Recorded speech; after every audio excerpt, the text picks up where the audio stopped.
ऊंची ऊंची इमारतें, चमचमाती गाड़ियां, हाथों में महंगे स्मार्टफोन्स और चेहरे पर आधुनिक होने का एक बड़ा सा मुखौटा।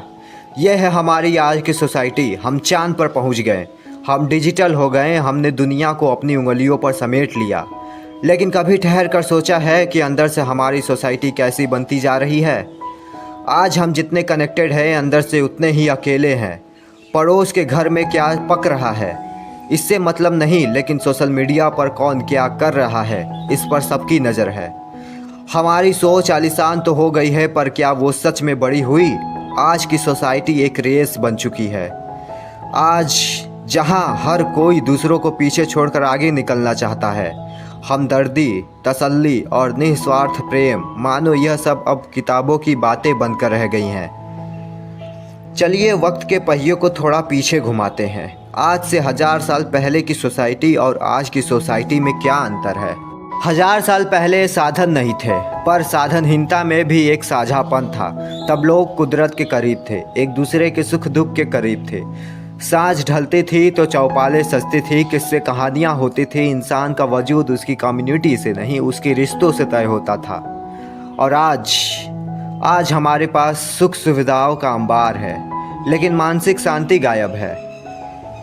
तब लोग भूख से डरते थे, आज लोग अकेलेपन और डिप्रेशन से डरते हैं। सबसे बड़ा अंतर जानते हैं क्या है? 1000 साल पहले इंसान के पास सुविधाएं कम थी, पर इंसानियत के मायने साफ थे। आज हमारे पास सब कुछ है, बस इंसानियत को छोड़कर। हमने तरक्की की विज्ञान में, तकनीक में, पर कहीं ना कहीं हम संवेदनाओं के मामले में बहुत पीछे छूट गए। अब बात करते हैं उस कड़वे सच की जिससे हम अक्सर नज़रें चुरा लेते हैं। हमारी सोसाइटी की नज़र में लोअर कास्ट यानी निचली जातियों का क्या महत्व है? कहने को तो वो हमारी रीढ़ की हड्डी हैं। सुबह उठकर हमारे रास्तों को साफ करने से लेकर हमारे गटर साफ करने, हमारे मकान बनाने और हमारे खेतों को सींचने तक समाज का सबसे कड़वा और भारी काम वो करते हैं। लेकिन समाज उन्हें बदले में क्या देता है? महत्व नहीं। समाज उन्हें सिर्फ एक ज़रूरत की तरह देखता है। जब तक काम है तब तक ठीक है, काम खत्म, दूरी फिर से वही। क्या आज भी जाति को लेकर भेदभाव होते हैं? अगर कोई आपसे कहे कि अब भेदभाव नहीं होता, सब बदल गया है, तो समझ जाना कि वो बंद कमरों में रहता है। हाँ, शहरों में रूप बदल गया है। आज कोई खोलकर सड़क पर शायद नहीं चिल्लाता, लेकिन भेदभाव की जड़ें आज भी बहुत गहरी हैं। आज भी किसी वीआईपी सोसाइटी में काम करने वाले सफाई कर्मियों के लिए अलग लिफ्ट या अलग बर्तन रख दिए जाते हैं, और गांवों की हकीकत वो तो रूह कपा देती है।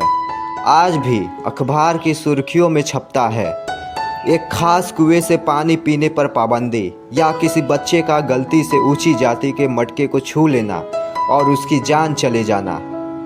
साल 2026 में भी जब हम स्पेस टूरिज्म की बात कर रहे हैं, किसी का सरनेम देखकर उसकी औकात तय की जाती है। यह हमारी सोसाइटी का वो चेहरा है जिसे देखकर शर्म से सिर झुक जाना चाहिए।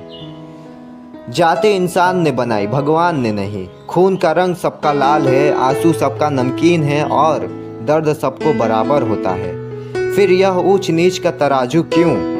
हम कब तक इस हजारों साल पुरानी बेड़ियों को ढोते रहेंगे? सोसाइटी किसी आसमान से टपकी हुई चीज का नाम नहीं है। सोसाइटी मुझसे है, आपसे है, हमसे है।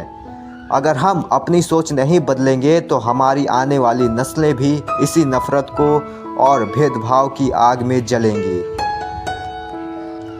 बदलाव कानून से ज़्यादा हमारी सोच में आना जरूरी है। जिस दिन हम किसी इंसान को उसकी जाति, उसके काम या उसकी हैसियत से नहीं, बल्कि उसके इंसान होने से आंकने लगेंगे, तो सही मायनों में हमारी सोसाइटी उस दिन आधुनिक बनेगी। अगली बार जब आप किसी से मिले तो उसका सरनेम मत पूछिएगा, बस उसकी आंखों में देखिएगा। आपको ठीक वैसे ही एक आत्मा दिखाई देगी जैसी आपके भीतर है। सोचिएगा ज़रूर।